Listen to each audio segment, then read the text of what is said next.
Welcome to Mechanic. Today we have a 2016 Mercedes Metris here, and we're going to go over the process to be able to disconnect your negative battery cable in case you're doing any work on the vehicle and you need to disconnect that, mainly electrical and whatnot, so that you don't fry any of the components in the vehicle. So the location of the battery on this vehicle is located under the passenger seat, and so all you got to do is just open up the passenger door, and you see that little cover plate there. So we have this little cover here, and that's where the battery is located behind. So we have these tabs, push them down,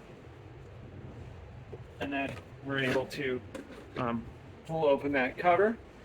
And then our negative connection is right here, and we got a 10 millimeter right there to loosen up. Get a better camera shot there. All right, so we have our negative cable. We have the 10 millimeter to loosen.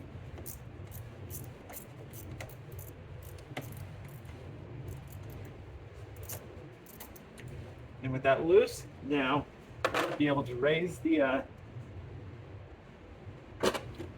negative cable off of there and set that aside while you're doing any electrical work. And then when you're done, just be able to reconnect that back up and hook that up. So that's how you would disconnect your negative battery cable on your Mercedes Metris of the 2016. Thanks for watching Mechanic, where you can be the mechanic.